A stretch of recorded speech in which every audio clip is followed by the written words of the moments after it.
Good morning, good afternoon, and good evening to you all, and welcome to Apex Racing TV's coverage of the Sim Racers Asia Proto-GT Series here at the Nurburgring. My name's Scott Newton, and alongside me today is Sam Fitzpatrick. Welcome, Sam. Final round of the season today here at Nurburgring. What are your thoughts heading into this race today? Well, there isn't really any more difficult circuit in the world than the Nurburgring, so it's going to be a really unique and tough challenge for these drivers. And of course, there's going to be a bit of a break after this, the season finale, so everyone will be hoping to finish on a high this season. Yeah, definitely. On track today, we've got the prototype Radical SR8, and alongside the GT3 class, it looks as though that there has been no GT1 sign-ups. So today will just be a Radical and GT3 race today. So, but nonetheless, it should be a great and exciting race. Taking a look at the weather today, we've got a 26-degree ambient with a 55% humidity, with partly cloudy and a northerly 3 km/h wind, so should provide quite a challenge for the drivers out there with the amount of grip out on the track today. Yeah, and this is a circuit where you really need to have confidence in the car. You want grip from the tyres, and if you're not getting grip from the tyres, then yeah, it becomes a lot more difficult. It's going to be interesting to see how hard these guys push today. You can really push and go 10 seconds faster, or you can just hold back and make sure that you don't crash. But you gotta find a mix in between, I feel, and yeah, it'll be really decisive, I think, today for who wins today's race. So taking a look at the championship standings at the moment, pretty much all of the drivers' championships are sealed up.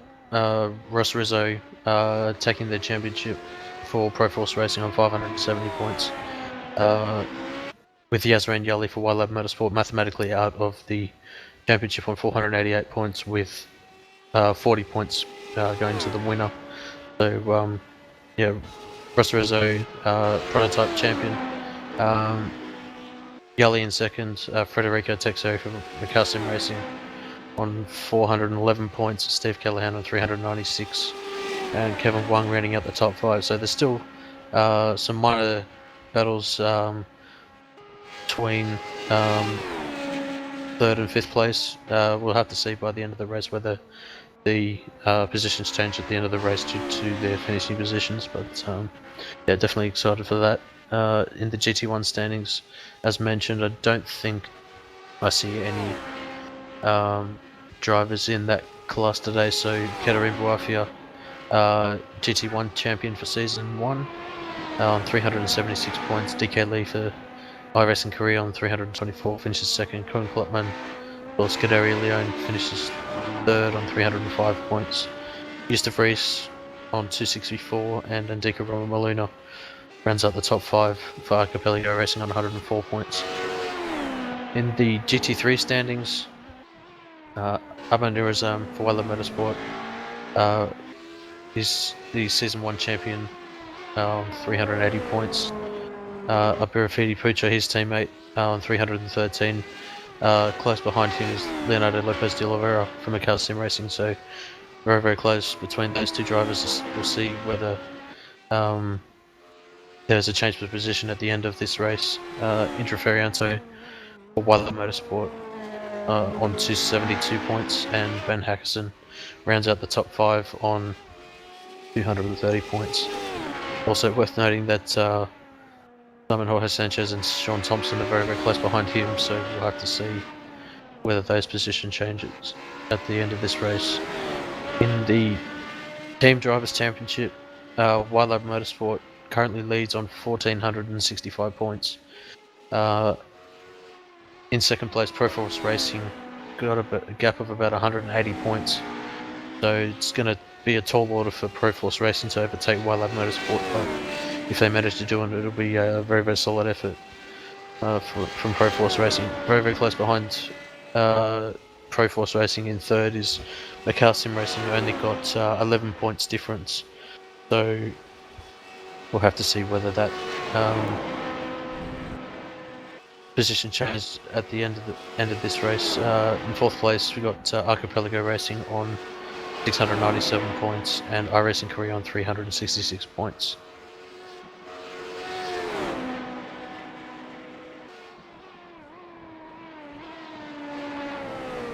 Got just under a minute and a half left of qualifying.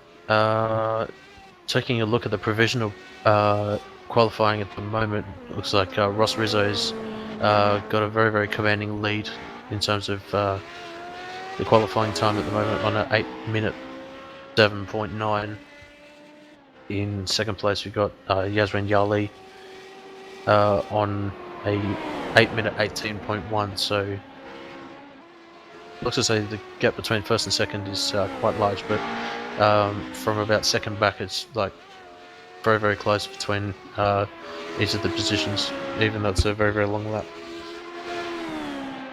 Yeah, and of course, if Yali can get a nice start and get ahead for the Nordschleife section, it's going to be really tough for Ross to make the move on the Nordschleife, and he may just have to stay behind. So even if you have got 10 seconds over the opposition, it's not that simple around here, and it's much more down to track position than anything else. Yeah, definitely. We'll just see whether, just coming up to about 10 seconds to go, whether drivers are able to complete a lap, even though it's quite a long lap. We've still got about 1 second left, so checkered flag will be out. Got currently Brady Maris P11 on a 8-minute 38.741. About 2 seconds a lap behind Lachlan Crowe. Basically, they're all about getting a decent banker lap in because it's quite a long lap, even though the drivers have had a little bit of time to get a couple of laps in. So, but yeah, definitely qualifying, as you say, is not necessarily the pivotal factor, as it is quite difficult to overtake around at least the middle part of the Nordschleife as well. So Yeah, and usually this is quite a tough qualifying setup for the drivers, because in most races for the Nordschleife you get a week to qualify on the lead up, about 6 days. So of course you think how many hours drivers can put into finding that one good lap, but here 2 hours, that's only a handful of laps really. So it's tough on the drivers to get in a good clean lap, especially with the length of this circuit. yeah, it looks as though that the drivers are able to complete a lap. So just looking at Brady Maris here coming out just out of the carousel here, going up to the Hoact complex. This is actually the top of the circuit. Quite a tricky part of the circuit where it's a lot of blind corners. Just coming up to the 15-kilometer marker there, so about 2/3 of the way through the lap. A 20-kilometer distance around this GP and Nordschleife configuration. Just miss out on the Mercedes Arena. So so that'll be the layout that the drivers will be tackling today. So yeah, prototypes you're looking at about an 8-minute 10 as would be quick time in race trim, and then 8-minute 25s for the GTs. Yeah, of course this is a very much a driver's circuit, so I wouldn't be surprised too much if perhaps Yali and Callahan, and maybe even Rizzo, perhaps dropped back into the GTs once we come into the race, because Really, it comes down to the driver, how quick you are around here, not the car all the time. So we could perhaps have some battles between the radicals and the GTs, which will make for an interesting race. So we've just got Brady Maris coming out of the mini carousel there, heading up onto the final section, heading under the Adenau Bridge. It's quite a long section, it's about a 2 km long straight, with lots of drafting opportunities for all the drivers, with GT cars getting up to about 270 kilometers. As we see that Brody's going about 260 to 265. Don't know whether he's trimmed out, but we'll have to see in the race as he's coming over the top of the hill there, going into the final complex and about to end the lap. Yeah, one of the hardest braking zones on the circuit, that final corner, and we'll wait to see if he can improve on his best lap time of 8 minutes 38.7 as he comes across the line. And it's quite a lot slower, I think. I think it may have been invalidated, may have got a 1x or something, so that's his qualifying over. I think that's, we've got one other driver, do we, on circuit currently? Yeah, this is we got Simon Hoyer Sanchez coming up through. It looks as though he's up to the 10 km an hour, 10 km marker, going through, heading up towards the carousel section.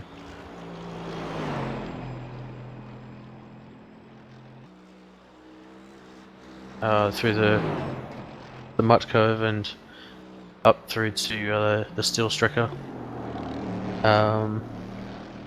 Yeah, just heading through that, getting a bit of an oversteer moment on the exit there. Just about to head through the carousel now. Gets just heads slightly wide and bottoms out on the carousel there. So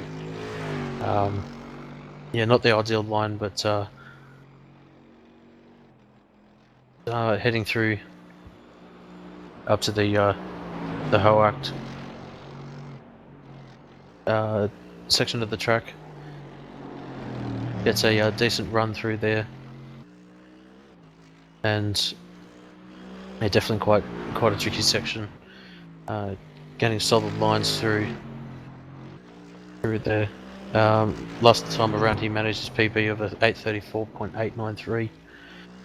Looks as though that he's doing a pretty solid job at the moment. We'll have to see whether he's able to improve. Not exactly sure how long is left of qualifying that they have to actually complete the lap. If you could pass on that information. Yeah, we've still got 6 more minutes, so he'll get in this lap time. It looks quite neat right now. He made a little bit of an error, as you said, at the carousel, which really can cost you quite a lot of time. It's probably cost him about 2 seconds, but he looks very committed around this circuit, and this could be a good lap as long as he hasn't picked up any incident points.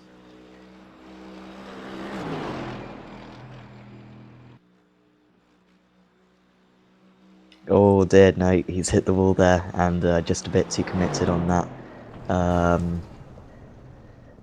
corner, and I think that's pretty much the end of qualifying now for everyone. A bit disappointing for Sanchez, he just carried too much speed in there and unsteered off the track into the wall. So yeah, I think that's pretty much the end of qualifying, everyone.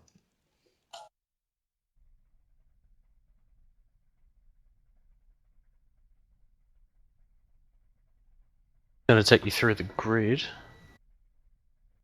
Just had an issue with the overlay. Once I'm able to reboot the overlay, thankfully it's not a full pace lap. We'd be here forever and a day. Trying to wait for the starting grid, but so on the pole position we got Ross Rizzo for Pro Force Racing on an 8 minute 7.951. Alongside him will be Yasmin Yali, Weiler Motorsport. In third place, we've got Steve Callahan, 11 seconds behind the pole. Michael Healy for the TTR Racing, the first GT3 car. That's actually quite a solid lap from Healy to be up in fourth place on the grid. P number 5, we got Ahmed Nurazam for Weiler Motorsport, Federico Texeria for McCaslin Racing, Jason Bentz, P number 7, Saif for Afiran, P number 8, Leonardo Lopez de Oliveira. In P number 9 for McCaslin Racing, Robert Taylor. P number rounds out the top 10, Andrew Ferrianto for Weiler Motorsport. And P number 11, 12th place, Simon Jorge Sanchez for McCaslin Racing. Ken Keong from McCaslin Racing, P number 13, Lachlan Crowe for Delta Sim Sport, P number 14, Brody Maris rounds out the top 15.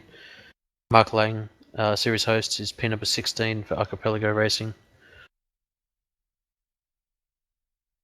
And we've looks as though that we've got all of the drivers that haven't put in the time, so looks as though that of the cars that we see, we got Dali Jankovic, P number 18, Jan Bol, P number 19, Daniel Leet, P 21, Andrew Ambadar for Weiler Motorsport, Kevin Wang for Archipelagos in 23rd, Sean Thompson 24th, Azrael Nasli for in P number 25, Aberfidi Putra 26th, Edward Bashline for in 27th, Muhammad Ali for 28th, Cody Traynor 29th, DK Lee 30th, and rounding out the field is Dave Miller.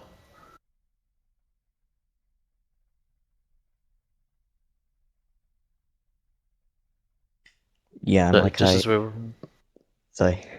said earlier,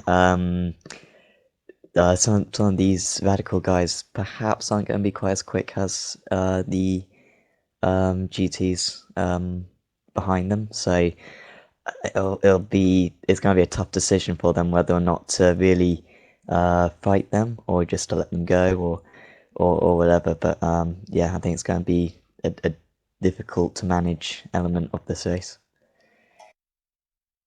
Yeah, definitely. As we're just about to head up onto the grid, see that Dan Leit's in the pit lane. Not sure whether he's starting from the pit lane as he is there. Has the qualifying session officially ended, or is it? Still got 50 seconds to go, but I think the race organisers may just bring on the race a little bit quicker. So we'll have to wait and see. But right now, I think it's just going to be 40 more seconds until the race starts. Yeah, to be honest, I was getting a little bit worried there. As you mentioned, it was 6 minutes to go till the end of qualifying, but wasn't sure whether, with the unfortunate off of Sanchez, where he tagged the wall at the Schwab and Schwantz section of the track. Yeah, whether it would have automatically advanced, but yeah, that just about rounds out qualifying. Yeah, definitely looking forward to the Radicals having a solid battle. Lots of them quite close together in terms of times. It looks as though that we're going to have standing start. Yeah, we saw this at the last round, I think. And yeah, it's going to be an interesting run down into turn 1, really. Everything up for grabs, and if you can make a position or two up here, then, well, potentially you could gain 20 seconds around the Nordschleife, so really important these first few corners for these drivers.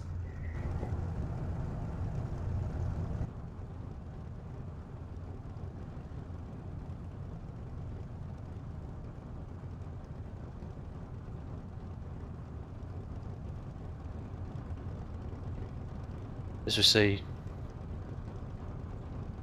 DK Lee looks to say that somehow he's on the pole position, according to my timing screen. So yeah, it should be quite an interesting battle to see whether the Radicals can get up past this GT1, especially through the first sector.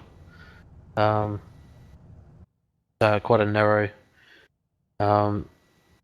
piece of the track, even though it's on the GP layout. We do miss out on the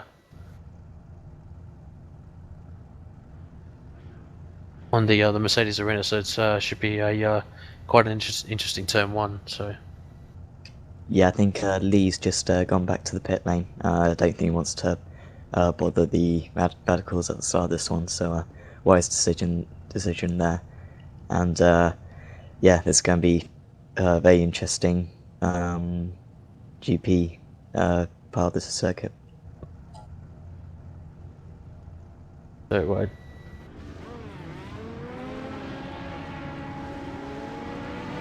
just about to have our 5 lights out and green flag underway. So yeah, let's just say that Rizzo gets a solid start. Callahan's coming up close behind him. Further back, we've got quite a clean field in the start for the GTs. Just everyone trying to find their feet, as see that a couple of them are some racing cars, and I see his car turned around at the exit of turn 2. We'll have to find out who that is. But yeah, it looks as though, barring that, everyone else got a clean start. Great battle in the midfield of the GT3s is the number 33, Lopez de Oliveira, under attack from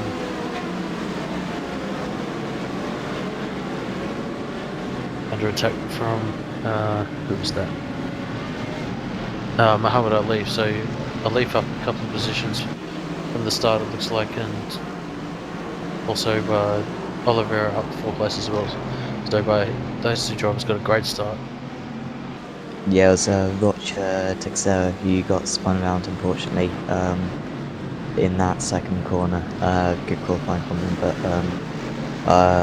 yeah, he's severely fallen down now, so going to be a long way back for him now in this race.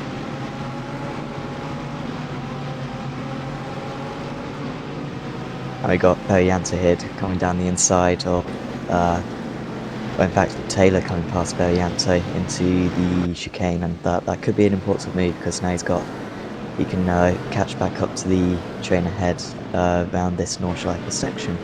And that was a nice move from Robert Taylor there on the brakes into that high-speed chicane that we use for this configuration.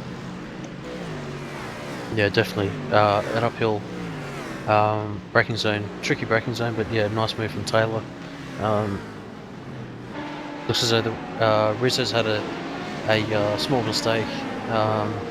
He's fallen back to what looks like 6th position. Just going to have a quick look, see what happened. Just seemed to drop the rear end, and you know, we very rarely see Ross Rizzo making those errors, and he had a very nice lead as well, so I don't think he's a bit lucky not to hit the wall there, because there's not really much runoff anywhere around the circuit, so long way back home now, and we'll have to wait to see if he can get past these GTs as he now gets past one right there. Yeah, he got past Nurazam for 6th place. So Rizzo up into 5th place. He's got Michael Healy of TTR Racing at a 0.3 of a second gap at the moment. It looks as though that he's got a solid run up into the Fuchstra curve, but can't get the move done. but he'll have a better execute of the acceleration, and yeah, just breezes past Healy in the TTR car. Now a just over 3.5 second gap between him and Kevin Wang, but yeah, Steve Callahan currently leading at the moment. But a 0.7 of a second gap between himself and Kevin Wang.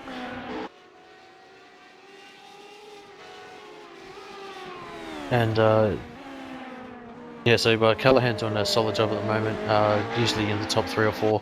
And yeah, definitely looking to capitalise on Rizzo's mistake.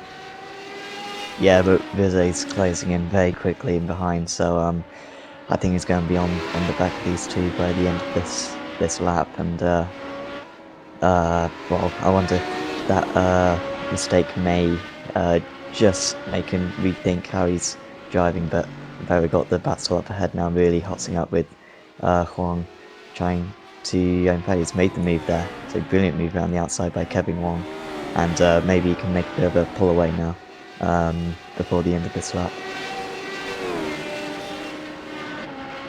Yes, a great job from Kevin, jumping up into the lead. Yeah, just in the last minute or so, Rizzo is able to close up at least 2 to 3 seconds. So yeah, it looks as though that Rizzo will be all over the back of the front two in about the time they get to the carousel, I reckon. So Rizzo will hope to make short work of that and trying to open up a gap as soon as he can. Looking further back, we got an incident here with Lachlan Crow, and he's stuck in the middle of the circuit, but he's managed to take back. I think he was running in second place, and just seemed to make a small. Oh, he's going for the lead, in fact, and just made a small error, I think, and almost caused absolute anarchy behind him. Yeah, it looks as though that Lachlan Crow was in a battle between himself and Bence, and yeah, just caught the grass and unfortunately lost the car trying to save it, but yeah, had to take the tow. So an unfortunate mistake from Crow there. Finds himself in the pits. He'll have to take the tow. It's quite a long tow, and with 38 and 3/4 minutes to go in this race, yeah, unfortunately, I think he'll be quite a long way down by the time he gets back out into the race. Yeah, very disappointing because he was one of our front runners, but I don't know if there was a lack of concentration there or something else, but he'll be very disappointed with that. But Steve Callahan now coming under pressure from Ross Rizzo, so could be a move on there any moment now, particularly down the Dottenham. Yeah, it's quite a blind section of this Nurburgring Notch Life circuit, as we see that Callahan runs a little bit wide, but he's able to keep control of the car as he's going through the Schwab and Swans complex and into the mini carousel. Currently, Kevin Wang's managed to pull a 1.3 second gap over Callahan, with 0.6 of a second gap between Callahan and Rizzo. And Variante's just had a bit of an incident in his BMW. He's just hit the wall and had to get the tow back to the pits. So yeah, going to be a long way back for him now. Just having a look at the top speeds at the moment between Callahan and Rizzo. It looks as though that Rizzo's got the advantage at the moment of 4 or 5 kilometers an hour, going around the outside of Callahan. This will give the optimum line to Rizzo as yeah, Steve Callahan backs out of it, realizes that he's still got a long way to go. And hopefully he'll tag on the back of Rizzo to get up to the back of Kevin Wang and have a three-way battle for the lead as they come around to finish lap number 1. And this is big now for Huang. He's got to keep Rizzo behind on this GP section. If he can just hold him back for the next few corners, he might be able to. He should be able to hang on down the North Striker. But Rizzo's got a really good drive there. Coming out of turn 2, he's going to have the inside line for turns 3 and 4, and he's made the move very well. So Russell is a normal service resumed, I think, and back into the lead of the race. Having a look for the back, we've got the battle between Robert Taylor and Amo Nurazan for battle between P4 and 5. Sorry, P5 and 6 overall, but in terms of the GT3 standings, it's the battle for second place in class. So Taylor doing a stellar job at the moment. Currently only half a second behind Nurazan. Gap between them last time around was about 0.7 of a second. So Taylor doing a great job as he just runs wide of the exit of the Schumacher S. Yeah, he'll be kicking himself for that one because he had quite a nice run, but a very drive right now from Taylor. We saw him making a move on that last lap, and kind of picked up the pieces now, and yeah, looking like he could get a really good result now. Yeah, definitely up 9 positions from his starting grid slot. So yeah, doing quite a stellar job at the moment. He'll be looking to get up to the back of Nurazam and hopefully making the move. Currently, we got Michael Healy for TTR Racing in the lead, also up 9 positions from his starting position. So whether that was due to people not taking the start or other factors, but yeah, Healy doing a stellar job at the moment. Currently leading by 7 seconds over Nurazam. So we'll just have to wait and see whether he'll be quite a lot further. I've still got just over 34 minutes to go to the end of the race.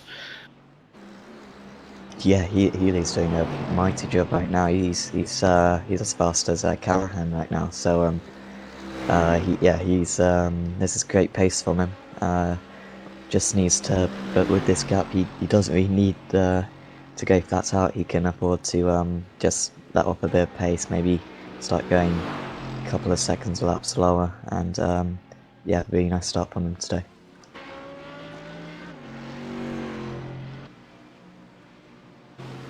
Just looking at the battle for P number 7 and 8 on track.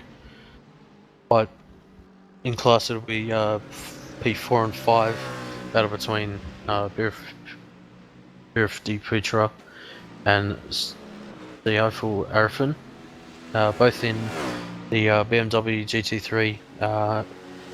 Not the most suited car to this track, but still great to see the battle between these two GT3s holding up.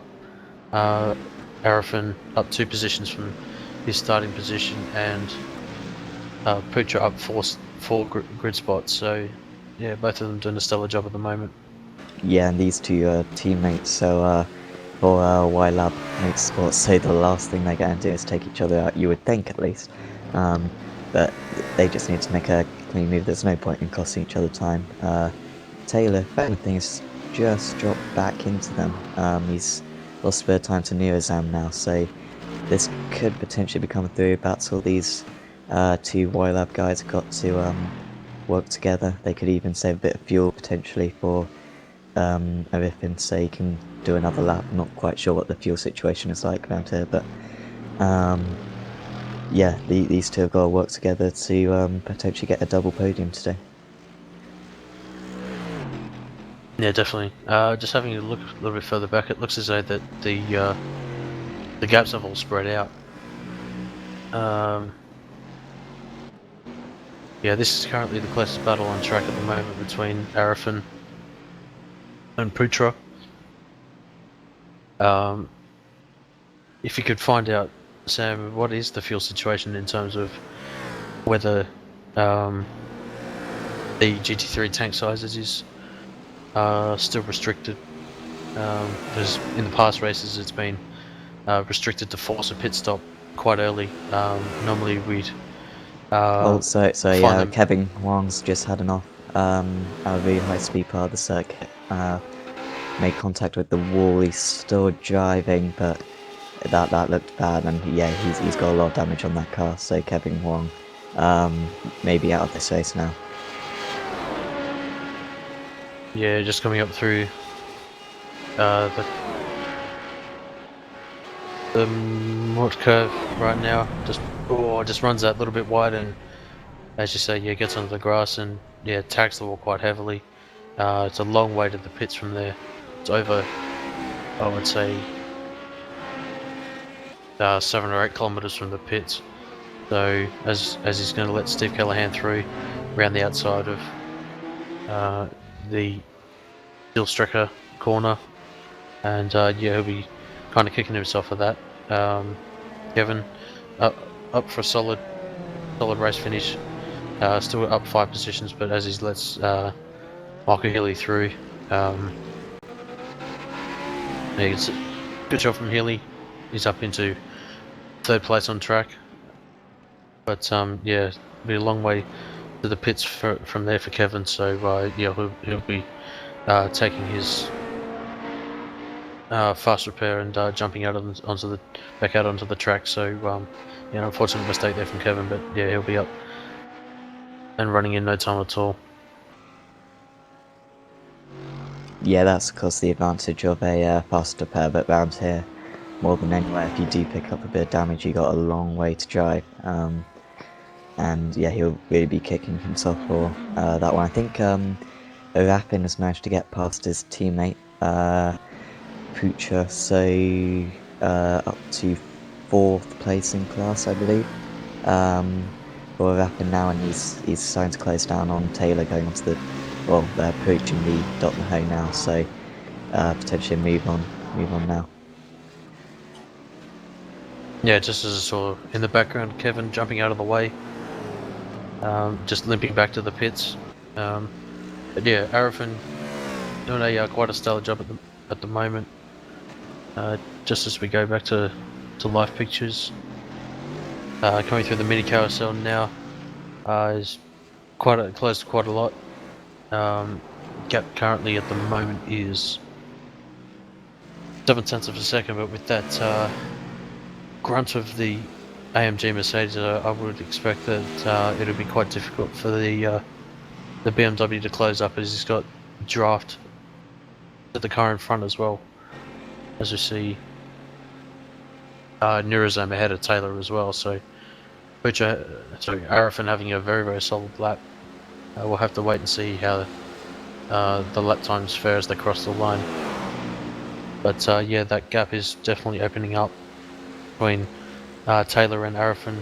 The start of that straight coming out of the Gargenkopf, it was about 8/10 of a second, and yeah, it's opened all the way out to 1.8 seconds. So yeah, that Mercedes in the draft is quite a lot faster than the BMW in a straight line, even with a slight bit of drafting help.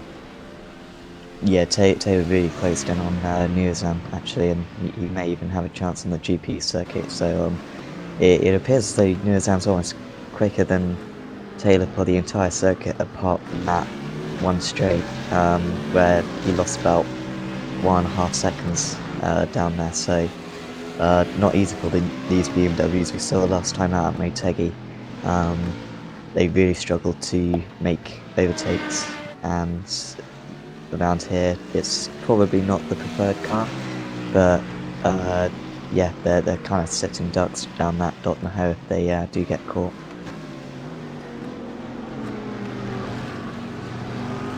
It's quite interesting that as they start lap number 3, that some of the drivers haven't come into the pit lane. Just have to wait and see whether it'll be this time around that they'll be coming into the pit lane. Yeah, it is 40% fuel limit. To answer your earlier question, so he should be pitting on this lap. They'll be just over halfway, I think, when they pit, so pretty easy fuel strategy for these guys. Yeah, normally we'd be seeing them pit in around about, I would say 20 minutes to go, so yeah, that pretty much leaves a 3-lap window for each of the drivers. We'll have to wait and see how Rizzo and Callahan fare in terms of like whether the drivers have to start another lap and they'll have to force the GT3 cars a second hand, force them into a second time pitting, so but which has been the case before, even when it's been just GT3s, but with the prototype class as well, it may force the hand of the GT3 as well come in again. With the prototype division, all they have to do is just to tour down the pit lane. They can take the extra fuel if they need. They are unrestricted in terms of the fuel strategy, so they can pit as many times as they like, or they can carry as much fuel as they like, up to the 100% fuel limits. So I think with the the prototypes, we only see them in one time, but yeah, with the GT3s, we'll be definitely seeing them in at least once. Yeah, should be this time round. I'd just like to give a shout out to Healy because he's absolutely crushing the field. 22.5. That's a really competitive lap. He was 7 seconds faster than Ahmed Mirzam on that last lap. So he's up 11 places and really dominates in this race, and just needs to make sure that he keeps on the circuit now. Looking further back, we got a battle between Muhammad Ali. Oh, just as you see, coming over the top of was that the Fliegplatz section of the track. There was a bit of contact between Alif and Nasli.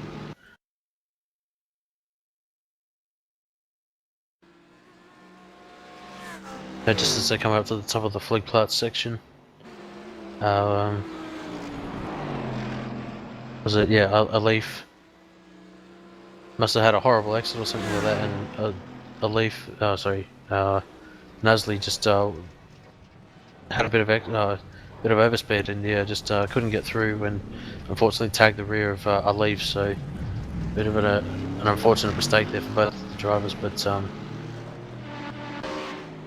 yeah, they continue on. Nasli in P number 9 and Leaf back in 11th place. Yeah, terrible incident there. It was kind of difficult to tell what was going on because Ambadar was a little bit slow down that straight, but yeah, Leaf seemed to just tag the rear of him. So yeah, it was a odd incident there, and yeah, we'll see how those drivers agree between themselves. I think whose fault that was. Yeah, just see that Kevin Wang making his way back through the traffic after that mistake through sector 5. They're coming up to the slowest part of the track now. Kevin Wang in P10, 0.8 of a second behind Nasli. He'll be looking to get past it as quick as he can to salvage what he can in terms of positions. I reckon he'll be up for a top 5 at the end of this race. Yeah, he's not gonna hold back now, is he now? So yeah, he'll just be passing these GT3s quite easily, and yeah, top 5 is certainly possible. Certainly Michael Healy's not going to catch, but pretty much everyone else, I think he's got a shot at with the pit stops coming up.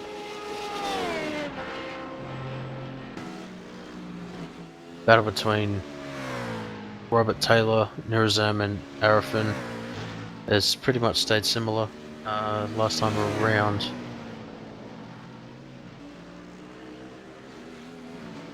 Arafin on a 8-minute 28.5.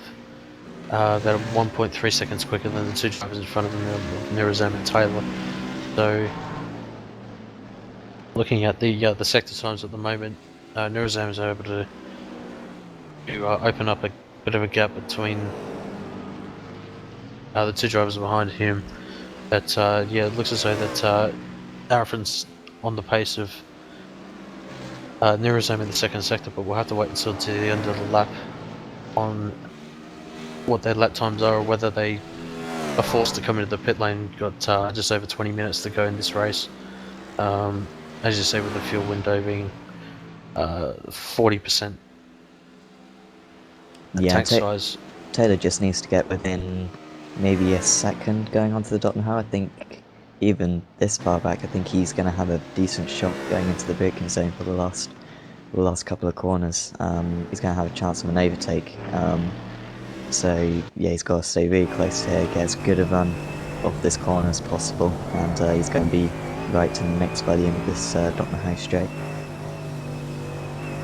Going on board with Robert Taylor at the moment. Looks as though that Nurburgring's had quite a decent exit gap, currently 1.3 seconds, but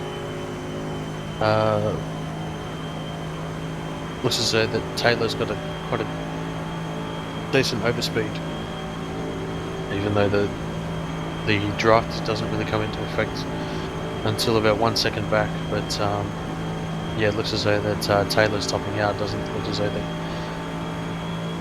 he's able to go past 270 k's an hour. Gets a bit of a downhill run, but yeah, closes up quite substantially as well.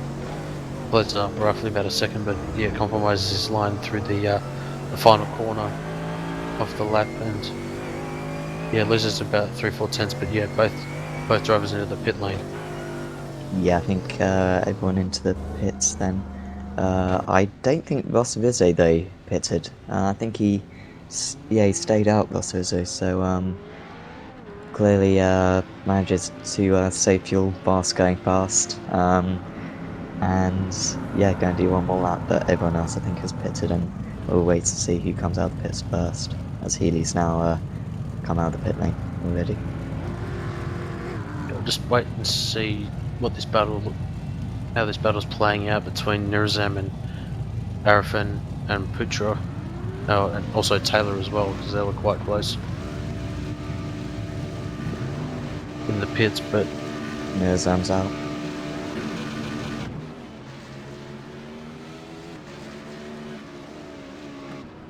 so looking at the pit stop times, And Taylor's been in there for a long time, sorry. Taylor's still waiting in the pits. And I think he may have taken tyres. I think I saw the jacks come down, so Robert Taylor's lost a lot of time there. And well, he's got a lot of time to make up now to catch back up to those guys down to 5th place. yeah, in terms of pit stop time, Taylor was 17 seconds slower than Arafin, but a good 20-something seconds. Yeah, 20 to 25 seconds slower than Putra and Nurburgring. Nurburgring and Putra had a 17.4 and 17.6 second stop, so two teammates doing a very, very solid job at the moment. Battle for P5 and 6 in class. Oh, sorry, overall, and but yeah, with Taylor taking tyres, it's quite a lot of a gap to make up. With only 17 minutes to go, it's only 2 or 3 laps to go, so we'll just have to wait and see how that plays out, whether that will be to an advantage or to the detriment of Taylor at the end of this race. Yeah, Butcher had a really good. In fact, it was kind of his Arafin. He was 8 seconds slower. So yeah, he's lost track position now to his teammate and lost kind of touch to Nurburgring. So maybe he took a bit more fuel. Maybe took a full tank. Yeah, and maybe thinks that there could be one more lap perhaps, but yeah, he's lost a lot of time because of it.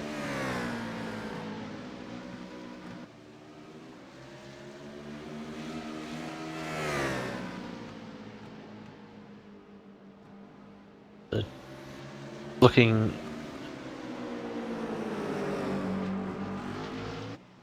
just going to run you through the current standings at this moment. We got Ross Rizzo currently leading, gap of 46.7 seconds to Stephen Callahan. But bearing in mind that Rizzo still has to tour through the pit lane, so the gap is not completely settled down to what it will be after the pit stop phase. But yeah, Michael Hillington was a very solid job, currently leading the GT3 class and third overall. Amin Irazam, fourth at the moment for Wildland Motorsport. Saiful Arifin for Wildland Motorsport as well, his teammate Nirazam, and Pooch as well behind him. Just as I go through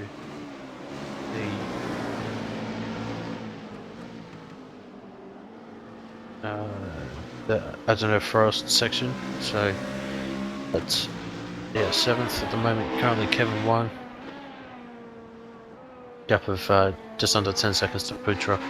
Robert Taylor 8th at the moment. Jason Bentz, I think had a bit of an incident earlier on in this race, finds himself in 9th place. And Azrael Nasli currently rounds out the top 10. I think had that unfortunate incident with Muhammad Alif within the last 10 minutes or so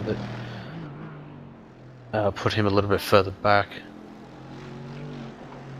King Keong, currently 11th for McCarsum Racing Team. Daniel Leet in 12th position at the moment. Muhammad Alif in 13th place, trying to recover from his unfortunate incident. Cody Trainer, just makes a small mistake coming out of as they're going into that Flugplatz section. Just have a look on the replay there. He's just gets a little bit out of shape there, just as he's about to head out onto that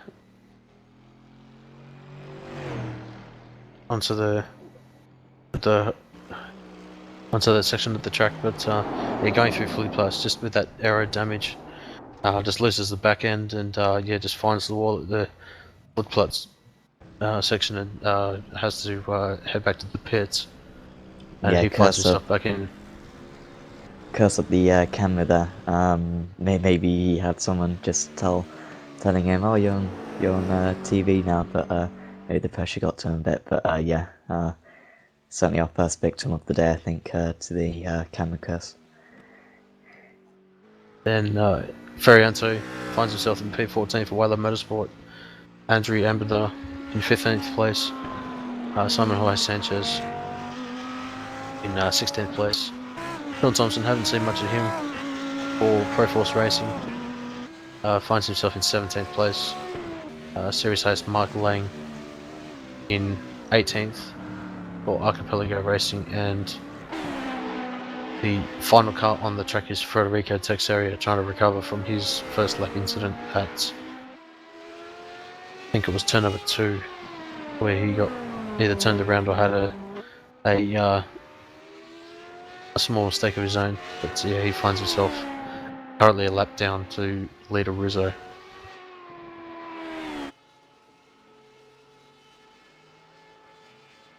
The battle we've got to watch out for really is Arifin, Poocher, Arifin's teammate for YLab Motorsport. I think they had a bit of an orchestrated move. Arifin just being let past, he's been faster in this race, and he's trying to close the gap to Nirazam.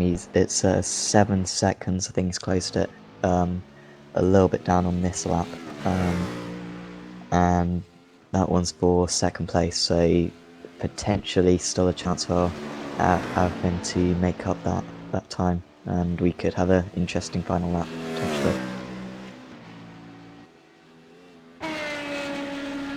Just we look back up to the front and see whether Rizzo's pitted. No, he stays out for another lap, so it looks as though that he's taken Phil pretty much to the end. He will force his hand at the end of this lap. So we'll expect him at the end of this lap due to the amount of time left in the race and the current lap times that everyone else is doing. So yeah, Rizzo's going to be forced to pit at the end of this lap, so we expect him in. Yeah, as you say, actually, just looking at Jason Bentz just making his way past Robert Taylor. I'm not sure whether he's had a separate incident. Looks as though he's just got a bit of damage on the side of his car. We'll just have to see if we can go back to see whether we can find that. It looks as though that he's had an earlier incident. Yeah, he's had it for a while. I'm just trying to find it now, and it's before the carousel, I believe. And actually, yeah, he's lost it on the exit just before that carousel section, that high-speed right-hander, and yeah, just smacked into the wall, and a lot of damage to there for Robert Taylor. He'll need to pit for a lot of repairs because he's got that fast spare still. But from looking like he could potentially get a good second place, it's this past 5 minutes for him has not been very good, really. Yeah, incidentally, that was actually the same corner that Kevin Wang run off the track as well, so it's quite a tricky corner, that one. Yeah, you think you can take a bit of extra speed in due to the extra uphill characteristics of that corner, but yeah, it does catch quite a lot of people out. Has caught me out in the past when I'm on track, but yeah, unfortunately that Taylor made that mistake as well, and we'll find him going through the pit lane this time. Will be just a fast repair, maybe just to top up a fuel just in case he decides to, but yeah, I reckon he'll be in the pit lane this time around. Yeah, as he just dives into the pit lane. Yeah, and that corner is so difficult with the, it's so easy to lose your concentration with that straight beforehand, and you can, your mind can kind of lose focus, and going into that corner, you always think you can take a little bit more speed than you did the previous time, but eventually you're going to hit the wall, and probably just lost the rear there, Robert Taylor, and yeah, he'll be disappointed with that one, but he's got a fast repair. He'll come out of the pits, and should be a fun final few minutes for him, I think. So just taking stock of where we are at the moment. See that Kevin Wong's made it all the way back up into 6th place, 1.7 seconds behind Arifin. So yeah, he's done quite a stellar job getting back up to where he is on in terms of position. So after that mistake, same corner as where Robert Taylor made his mistake, Wang finds himself up one position from his starting position, so manages to salvage a great result. Currently still 3rd in class, albeit 6th position overall on timing screen. So solid job from him, from Kevin. Good haul of points today.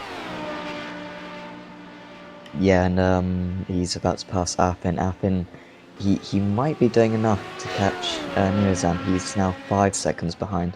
I was saying a few minutes ago he was 7 seconds behind, so despite the clock saying that we got 7 more minutes, due to the lap being so long around here, we've actually got probably more like 12 minutes, because they're going to have to finish their last lap, of course, so he's got plenty of time to catch up.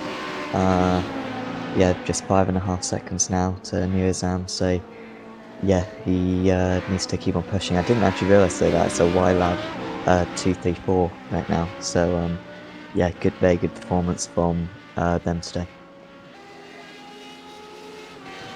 Yeah, just having a look to see where Rizzo is at the moment. He's just coming up to the carousel section here, so yeah, it'll be about 2 or 3 minutes before he'll be into the pit lane. Last time around he did an 8-minute 20.3, about 8 seconds off his ultimate pace, but yeah, Rizzo pretty much a dominant performance, current lead. He has over Callahan's 54.5 seconds, but he'll be coming around down the pit lane this time around, and I reckon that gap will probably close into about 35. Yeah, to about 35 seconds, I think. With that, he has to take about 2 to 3 laps for the fuel, and plus the drive down the pit lane. So yeah, by the time Rizzo rejoins, I reckon it'll be about 30 to 35 second gap between himself and Callahan. So Rizzo will retake the lead. Also, sorry, still hold on to the lead after the pit stop phase, and yeah, that will be everyone to have pitted. Yeah, it's just Rizzo that hasn't toured down the pit lane, leaving it quite late, but doing a stellar job, as he's proven all season. Yeah, it feels like a long time ago now when he made that spin on the first lap. Could have so easily have put him out of contention for this race victory, but since then he's been absolutely superb, Rizzo, as we've seen throughout this season, and should be taking home another win.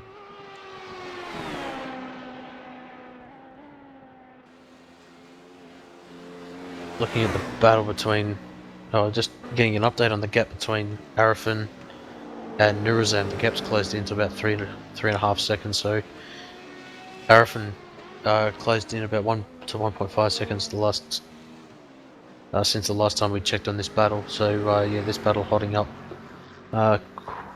quite nicely.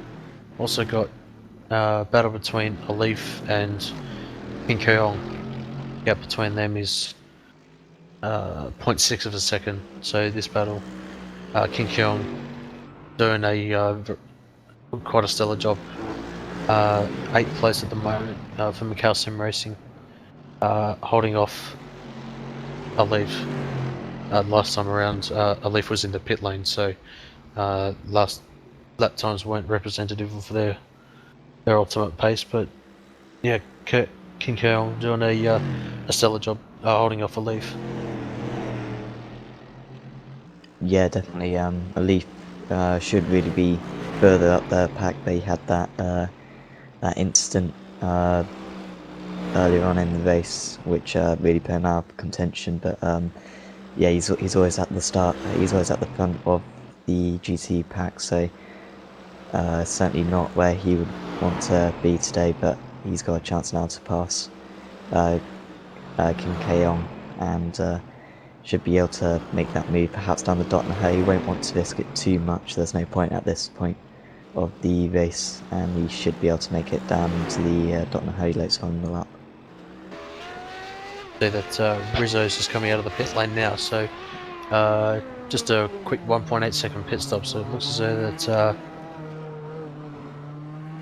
at the current rate, this might be the final lap.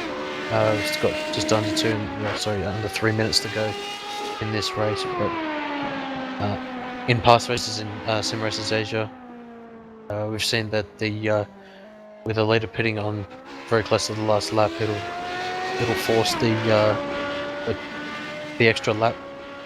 So we'll just have to wait and see whether this will be actually the final lap. We've still got 7 to 7.5 minutes to go in terms of when Rizzo will cross the line, but yeah, we'll just have to wait and see how that plays out. But yeah, Kevin Wang, he's all over the back of Nurazam at the moment, just trying to make his way past, but that BMW just holding out at the moment. But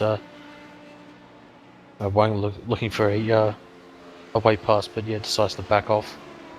Gap between him and Callahan is well over 1 minute and 20, so yeah, no point in Wang trying to to dive it up the inside, but yeah, Wang making the move up into 4th place overall, still in 3rd place in class, so yeah, solid recovery from Kevin to get back up into 4th. Yeah, he was trying to make the move down the Dotnahoe, but that radical car just it probably hit top speed quite early and just couldn't make the move on Nurazam. So but Nurazam still being pursued by Arapin. Last lap, Arapin was only a tenth faster, I believe, but sure the gap's come down quite a bit. So we'll wait and see if he can make a last lap lunge down the Dottenham.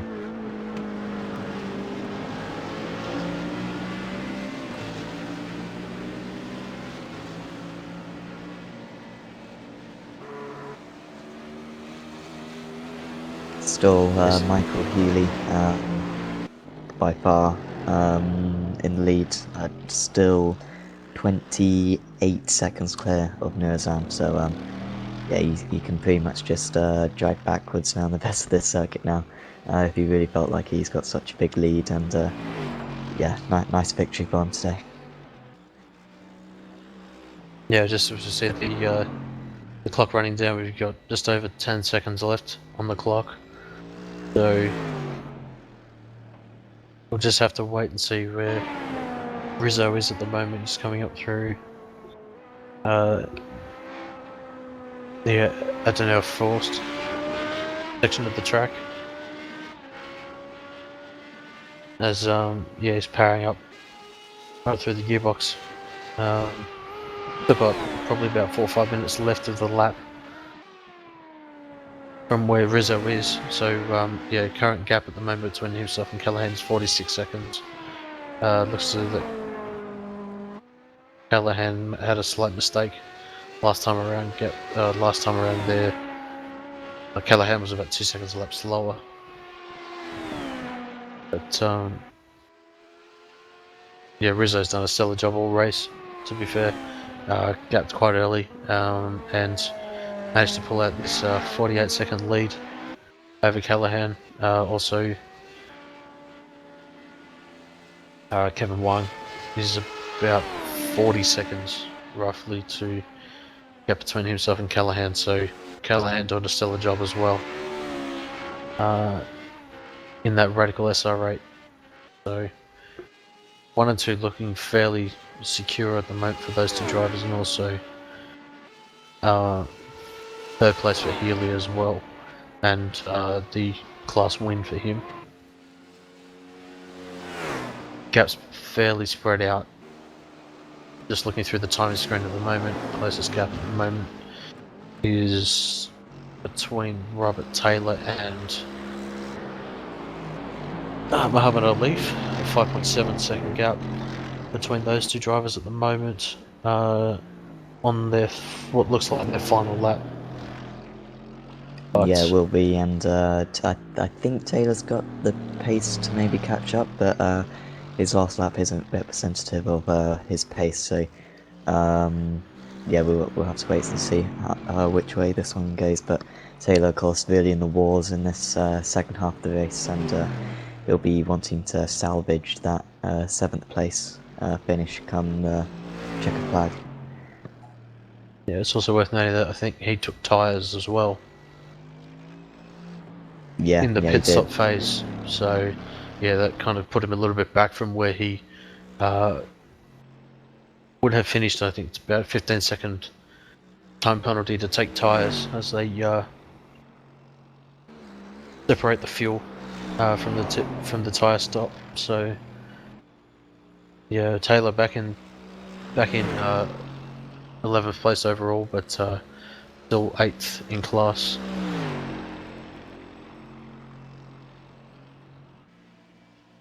But also just looking further at the front, battle between Nurazam and Arafin. Just looking as though that it's holding station at the moment, currently 4 seconds gap between Nurazam and Arafin. Yeah, it had opened up to about 9 seconds after the pit stop. Arfin managed to quite quickly get down to 6 seconds, but he's been struggling to close the gap since, and 4 seconds now. It seems as though Nurzam's just managed to weather the storm in time and should be able to hang on to that second place in class. Looking to see where Rizzo is at the moment. He's coming through the Schwanz section of the track up into the mini carousel just coming up. So yeah, it's been a pretty dominant season from Rizzo, taking at least I would say 10 wins, at least during the season. So yeah, definitely well deserved. Season 1 champion. Been a solid season for him and the Pro Force Racing team. Yeah, almost faultless race from Rizzo today, apart from that spin, but it's just this race has really just shown what he's been about this season. Superb pace, and just a class ahead of the rest of the drivers, really. So superb from him, and Pro Force Racing for certainly aiding him as he comes into the final few corners now. So yeah, just as he is coming up to the final corner of the circuit, will this be the checkered flag for Ross Rizzo? Yes, it will. So Ross Rizzo will take round number 16 in the final round of the SRA Asia Proto-GT Series for Season 1, and congratulations to him and the Pro Force Racing team for their win today. Got Stephen Callahan, second place at the moment, still a minute behind Rizzo, but it looks as though that he's had a mistake coming through the mini carousel and allows Healy to retake or take over second place overall. We had a very dominant race from Michael Healy for Trans-Tasman Racing in the Mercedes-AMG GT3, as he's about to come into the final corner of the circuit. Made up 11 positions from his start, and a very solid effort from Healy as he's powering out of the final corner, and he'll take the GT3 win in the final round of the SimRacers Asia Proto-GT Series, so congratulations to him. Got Kevin Wang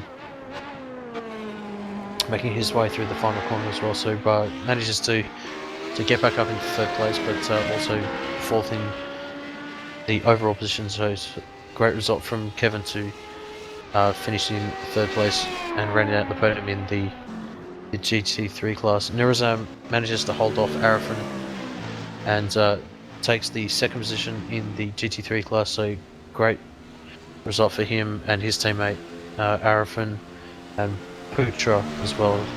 Great outing for Wilo Motorsport. Looks as though that they will hold on to the team championship, which is very important for those guys, and looks as though that they will hold out on the team championship. So congratulations to Wilo Motorsport on the team championship.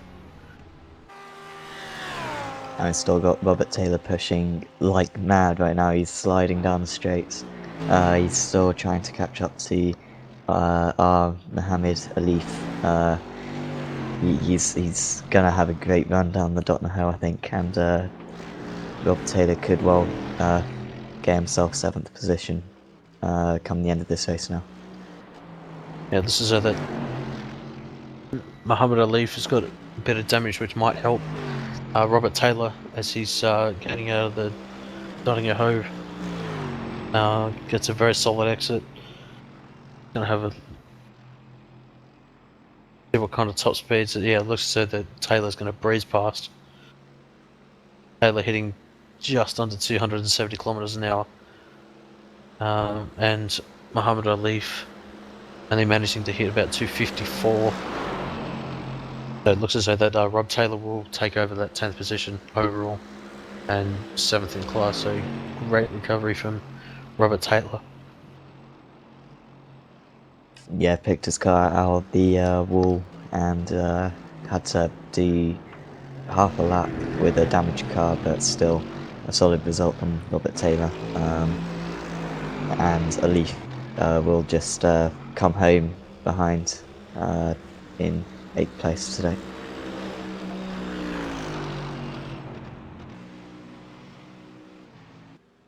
Got driver of Daniel Leet, quite a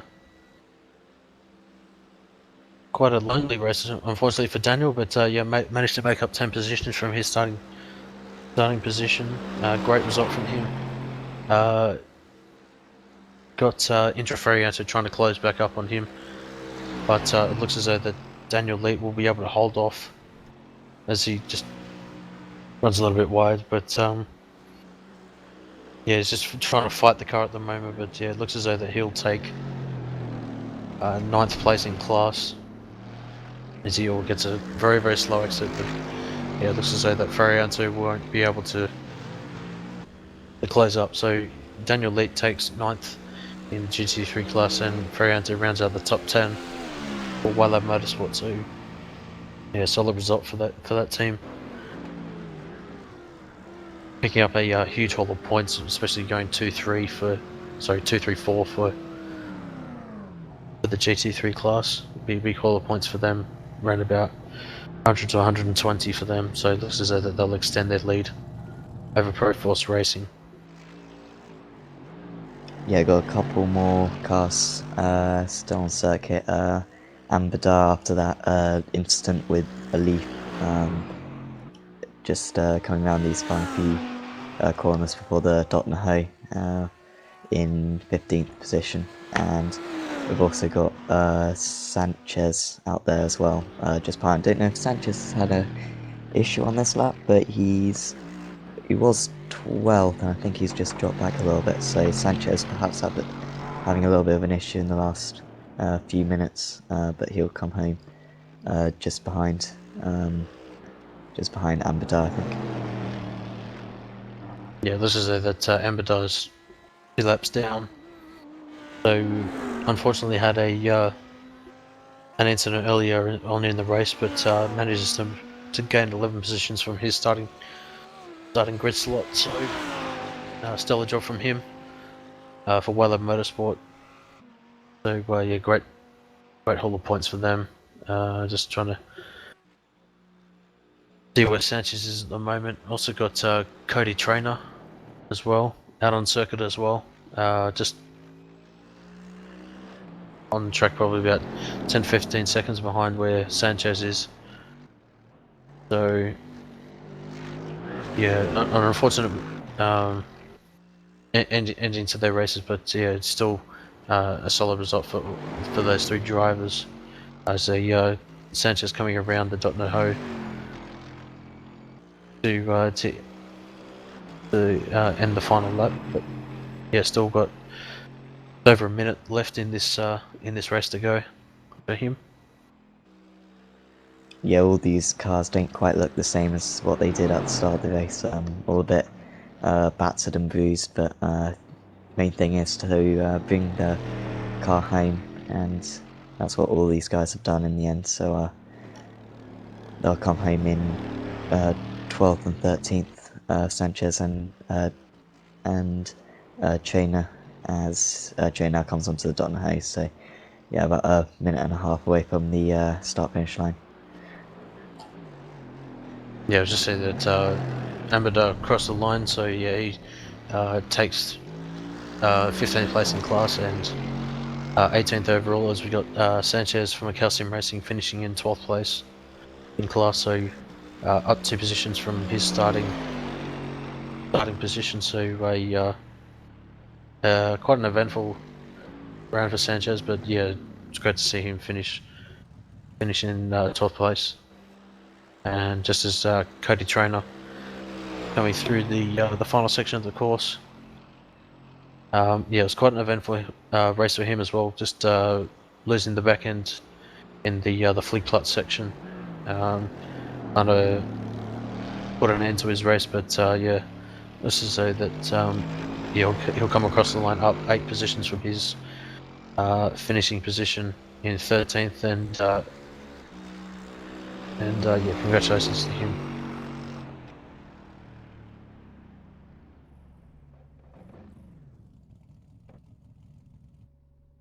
Yeah, and that pretty much concludes the race. So yeah, well, very entertaining race there. Lots of incidents, particularly early on, but in the end, the winners of both classes seemed quite comprehensive in the end. Yeah, definitely. And just going to take you through the final results of round number 16 of the SimRacers Asia Proto-GT Series here at the Nurburgring Nordschleife. Ross Rizzo takes the overall win and the class win in the Radical SR8 for Pro Force Racing. Michael Healy finishes in second and takes the win in the GT3 class, a minute behind Ross Rizzo. Dave Callahan finishes second in class and third overall. Kevin Wang fourth for Archipelago Racing. Strong result for Weiler Motorsport with Nurizam, Arifin, and Pucha finishing 5, 6, and 7. Jason Benz having a solid result, finishing P8. Azrael Nuzley finishing 9th, and Robert Taylor managing to get that overtake for P10 overall and 7th in class. Solid, great result for him. Pin number 11 goes to Muhammad Alifa after his troubles earlier in the race, just over the top of the fully plat section. Daniel Leap finishes 12th.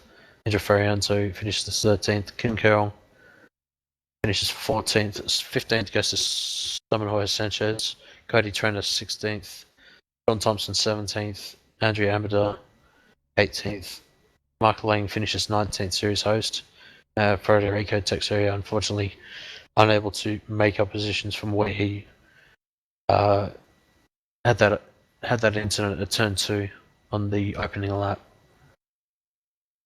And it looks as though that Dave Miller and DK Lee finished 4 laps down, and they were Leonardo Lopez de Oliveira unfortunately was not classified, but finishes 23rd.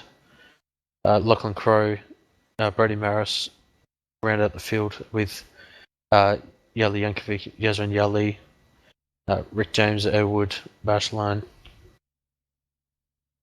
and Jan Bol not taking the start.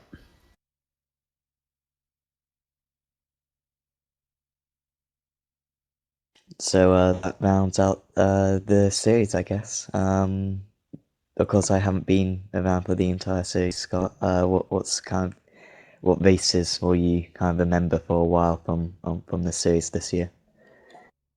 Yeah, definitely.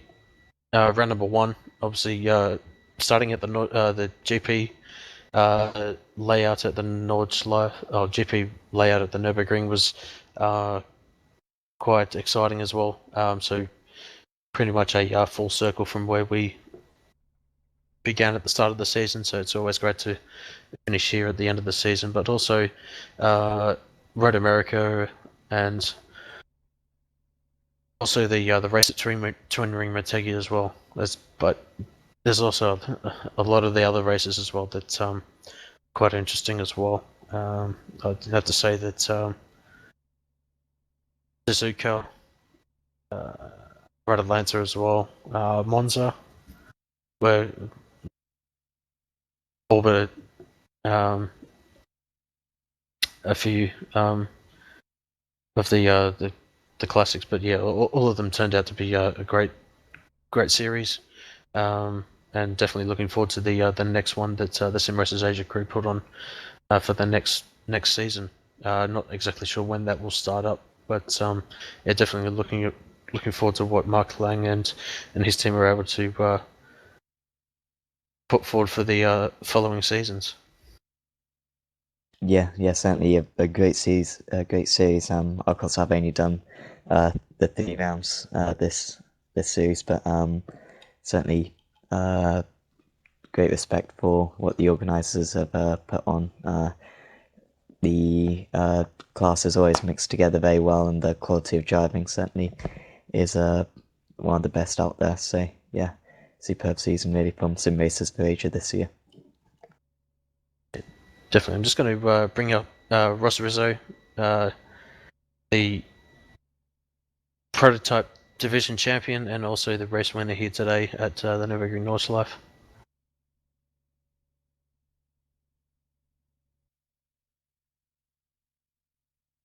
Welcome, Ross, to the Apex Racing TV booth. Congratulations on your race win here today, and also to the overall championship. Did you think at the start of the season that you would be in such a contention for the championship? Thanks very much, Scott. And the honest answer was certainly not. I've never actually been all that successful on iRacing before, so then jumping into the series was kind of like, well, when it rains, it pours. It was obviously odd to be having such success week in, week out against a quality field, but yeah, it certainly was. It was a wonderful season. It's been the best season of my career in just sort of anything, I guess. I haven't really done anything quite like this, well, not on iRacing anyway, so it's great to finally have some great success in iRacing, so just quite pleased at the moment. On lap 1, Ross, we saw you had a bit of a spin coming onto the Nordschleife. What was going through your mind when you were losing control of the car at that point? I was just a bit annoyed at myself because it's just that corner always catches me out, and it's strange because I've always felt all season that the car feels like it changes between practice and the race, and for that whole first couple of corners the car was sliding around, so I was a bit nervous as to what was going on, and then finally it gave way at that corner, and I was just like, well, there it is. But yeah, luckily there was a gap where I could feed back into, and knew I could hopefully close back down the gap to Kevin and Stephen ahead, so it wasn't too much of a drama, but I was a bit annoyed that it happened in the first place.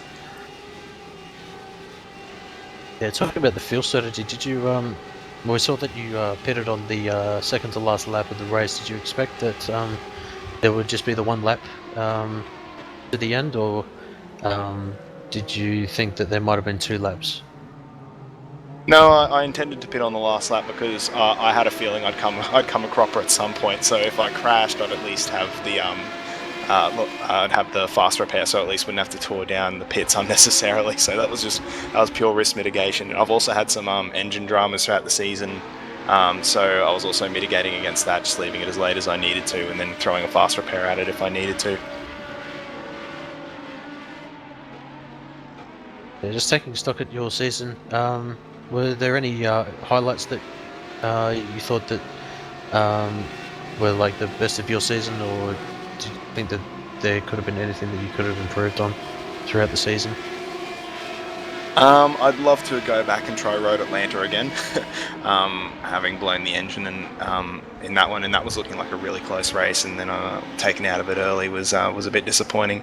But I think my favourite race this season was Mid Ohio, racing against Carradine and Cohen in the Corvettes around the twisty bends of Mid Ohio, and then using some strategy to come out ahead of them. That was really, really fun, and Monza was very, very tight, and also the battle with Stephen Callahan at Brands Hatch was a highlight as well. Oh, and of course Yali and Klotman at Road America, they were fantastic battles as well.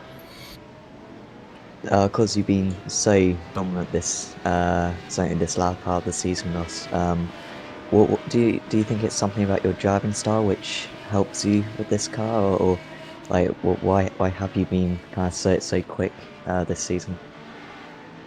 I wish I knew the answer to that. I do love the Radical, just don't really get a chance to drive it. So I knew I had a good chance of at least being competitive when I signed up for the series. Just the amount of success that followed was rather unprecedented.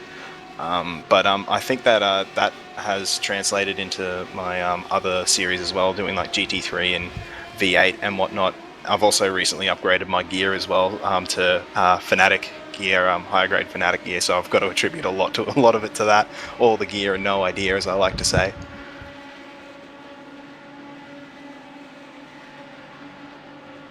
Yeah, definitely, I can attest to that as well. Running similar hardware as well.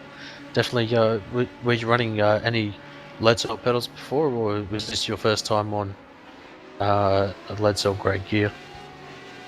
I switched about halfway through the season. I can't remember the exact race, but I have had a couple of teething issues with the brake that they cropped up again tonight, but I was able to kind of drive around it. But yeah, about halfway through the season, I moved to the load cell brake, and it's been pretty quick to get used to when it's working properly. Otherwise, just got to find workarounds, which isn't so bad anyway. So, yeah, just as we conclude the season 1 of Sim Racers Asia Proto-GT Series, are we likely to see you back for season 2? Oh, for sure. Just can't wait to see what Mark has in stock for the next season. Yeah, definitely. We're looking forward to that when that series is announced. Just before we let you go, Ross, is there anyone that you'd like to thank before we let you go? First of all, to the team Proforce Racing. This was actually our rookie season in the GT3s or outside V8s in general, and it's been a huge success. The guys have been loving it, so we'll be glad to come back and experiment with other series and whatnot. So we're loving the GT3. So thanks very much to the guys at Proforce Racing. And Sean for letting us do it. He's been showing some great speed this season, but the Audi Death Slide has prevented him from having good results. Our sponsors, Kyani, GTI, Acacia Marketplace, Race Centre, Sim Racing Teams, Aussie Gamers Express, and Edge Auto Concepts. No worries, Ross. Well, thanks very much for coming to chat to us, and congratulations on the overall championship in the prototype division. And we look forward to seeing you next season in the Sim Racers Asia in the Sim Racers Asia series. Thanks very much, and thanks for the top-notch broadcast too, guys. No, thanks very much for that, Ross.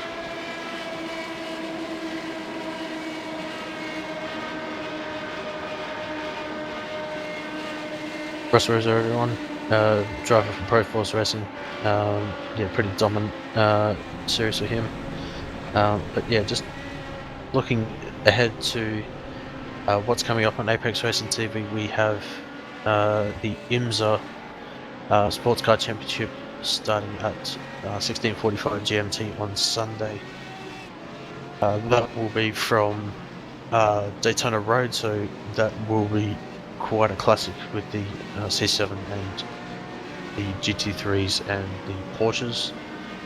We've got the Porsche iRacing Cup on Monday night at 19:45 GMT. That will be at Zolder, so quite a challenging track for the drivers there. Also got BSRTC Pro Series. That will be next Thursday at 19:30 UK time. And that will be coming to you from, incidentally, that will be at Nurburgring as well, so that will be around 10. So definitely looking forward to that one. And we've also got the BSR MX5 Cup. That will be at Imola.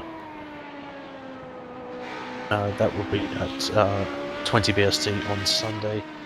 And also the BSR Formula Renault Championship. That will be at Okayama Circuit for rounds number 69 to 72 on the Tuesday at 8:10 BST.